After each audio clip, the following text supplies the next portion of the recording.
Hi everyone, this is Gajendra from Digital Library Pharma. Welcome to my first episode on analytical method validation. In this episode, I will introduce you on concepts of analytical method validation and validation parameters. In subsequent videos, I will explain in detail about this validation parameter, methodology, practical challenges, how to evaluate these validation parameters based on the analytical QBT principles, etc. Let's start with the definition of the analytical method validation. What is the analytical method validation? Method validation is the process of establishing a documentary evidence for demonstrating analytical procedure employed for specific test is suitable for its intended purpose. Why you need to validate an analytical method? Why it's required?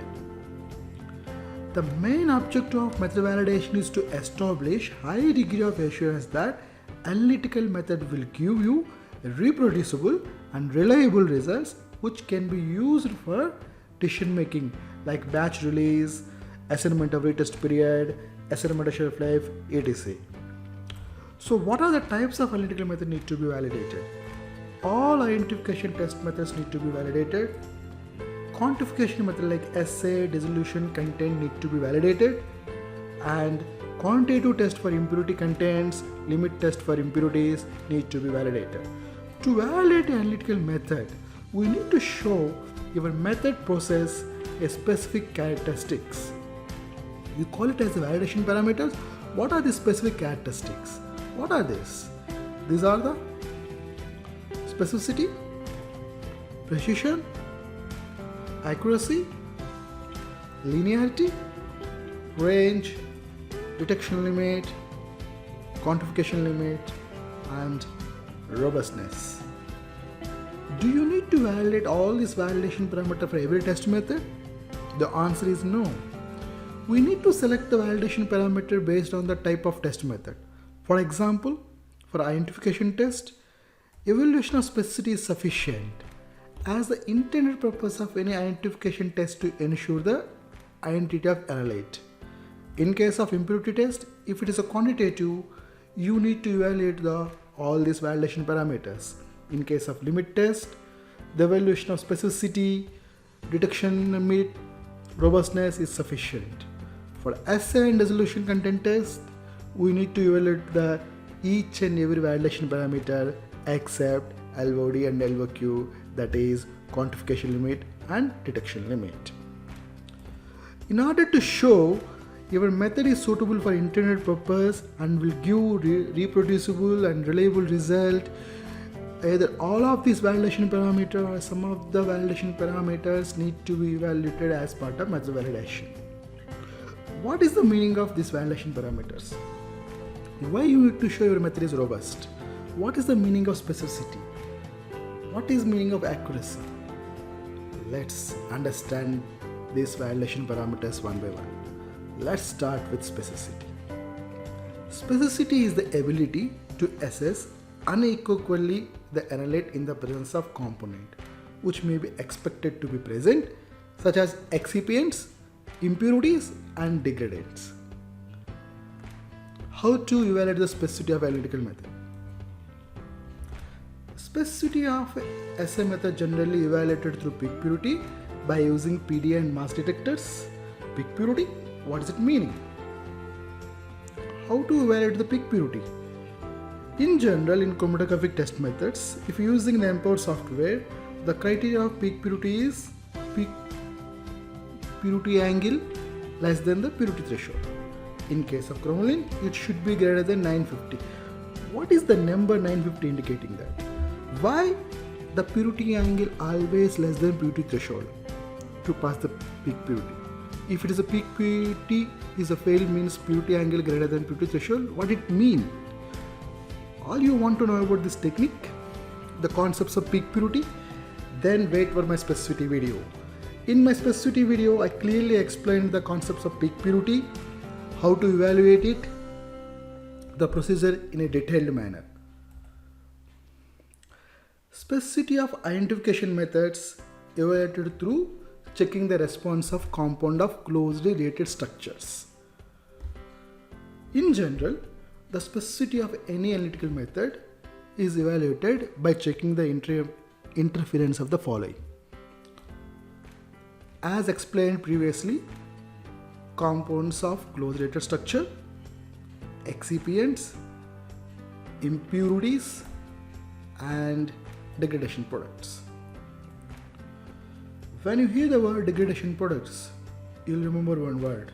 What is that? Yes, forced degradation. Why forced degradation is required?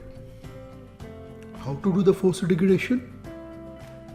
The forced degradation or stress testing is required to demonstrate specificity of a stability indicating method. What is the meaning of stability indicating method? Yes, the answer is same. If you are interested to know about the specificity concepts and understanding about the forced degradation and stress testing, please wait for my specificity video where I explained clearly about these techniques. Now move to our next parameter, precision. The precision of an analytical procedure expresses the closeness of agreement between the series of measurements obtained from multiple samplings from same homogeneous mixture under prescribed condition. What is that meaning? That means your method should always give reproducible results. How to evaluate precision? In general, the precision of analytical procedure is usually expressed as the variance of standard deviation, that is percentage RST. The precision of analytical procedure should be considered in two levels, in fact 3 levels as per ICH. The first one is repeatability. The second one is intermediate precision. If product is for Japan market, then you need to evaluate the intermediate precision by Kojima design. What is that meaning? Yes, in my precision video, I explained clearly in detailed manner about the intermediate precision by Kojima design, how to plan it, how to evaluate it, and acceptance criteria in a very detailed manner. Please watch my precision video to know about this Kojima design. And third one is repeatability. What is the meaning of these three? Repeatability, intermediate precision, reproducibility. What is the difference between these three? Let's check this one by one. Repeatability. Repeatability expresses the precision under the same operating condition over a short period of time. Intermediate precision expresses the precision within the laboratories. Variations are different days, different analysts, different equipment. Reproducibility expresses the precision between the laboratories. Let's move to the accuracy. The accuracy of analytical procedure expresses the closeness of agreement between the value which is accepted either as a conventional true value and value found. What is that meaning? That means your method should give accurate results. Means the value found, it should be matched with the theoretical or true value. Accuracy of analytical procedure should be assessed by using minimum of 9 determination over a minimum of 3 concentration covering a specified range. Accuracy should be reported as a percent recovery by the known added amount of the analyte in the sample. Linearity. Linearity of a analytical procedure is its ability to obtain the result which are directly proportional to the concentration of the analyte in the sample. Generally, linearity of analytical procedure is evaluated by preparing the series of solutions. The recommended number of solutions is the 5, and you need to take one precaution while performing the linearity. You need to keep the points as many as possible below the 100% specification level so that it will give accurate results. If you keep more points above the 100% level, the results always not correct. Sometimes it will misinterpret you So please be careful, keep more points in below the 100% level when compared to the above the 100% level. The linearity of the analytical procedure is evaluated through following, that is correlation coefficient, through slope, y-intercept, and residual sum of squares. Range. The range of analytical procedure is the interval between the upper and lower concentration of analyte in the sample for which it has been demonstrated for the analytical procedure and has a suitable level of precision, accuracy, and linearity. There is no need to perform separate experimentation to derive range of the method. Based on the linearity, accuracy, precision data, you can derive the range of the method. Quantification limit. The quantification limit of an individual analytical procedure is the lowest amount of analyte in a sample which can be quantified with a suitable precision and accuracy. The quantification limit, or LOQ, the limit of quantification, is the minimum amount of analyte which can be quantified with a suitable level of precision and accuracy. The most common approaches of evaluating quantification limit are based on the visual evaluation and based on the signal to noise ratio and based on the standard deviation of the response and the slope. There is a very interesting video is coming up on LOQ, how to evaluate the quantification limit based on the visual evaluation for the chromatographic methods and other methods. It's a very interesting topic. It is not the way what you are doing conventionally. It's different from the conventional approach of the signal noise ratio and the standard deviation method. If you want to know about these details, wait for my quantification video. There I explain in details about this technique. When it comes to the detection limit, the quantification limit is the minimum amount of the analyte which can be quantified. Detection limit is the lowest amount of analyte which can be detected. It is a quantification is quantified. Detection limit is detected. Be clear. The approaches are very similar to the quantification limit. Robustness. Robustness of analytical procedure is a measure of its capacity to remain unaffected by small but deliberate variations in method parameters. It provides an indication of its reliability during the normal use. The robustness is the one parameter which is very, very important during the method validation. It will give us the actual picture of the performance of method in a routine use.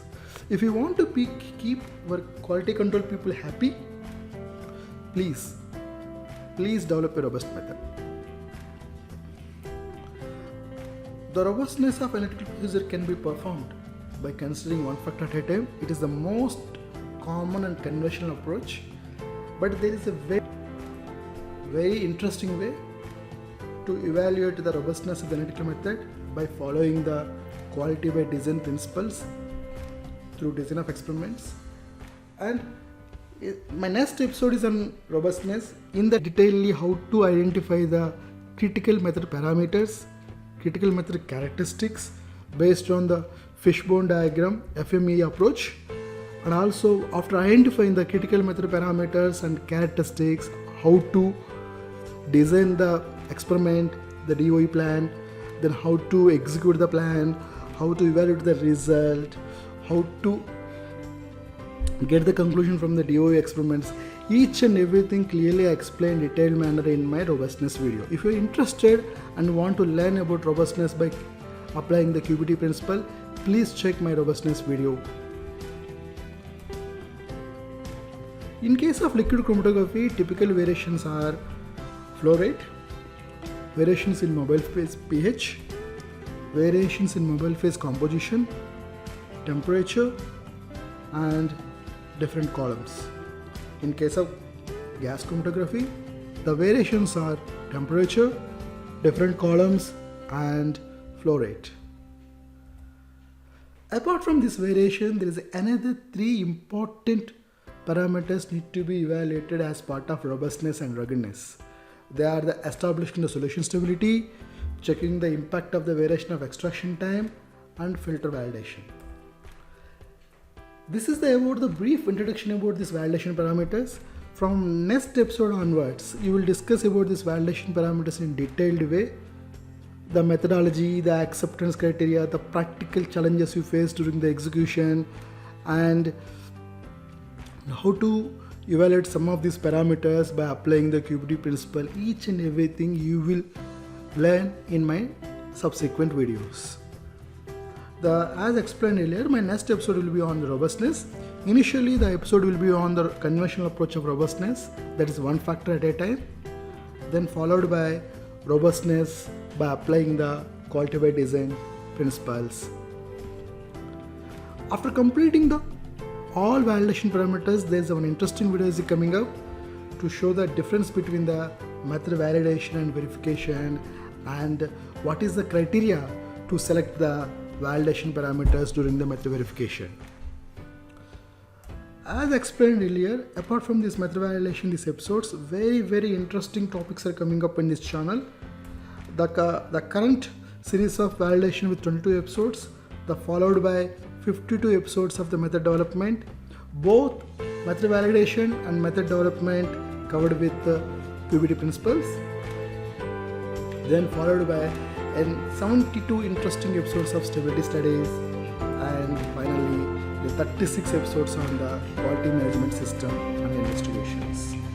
I hope you like this video. If you like it, please wait for my next video. Until then, have a good time.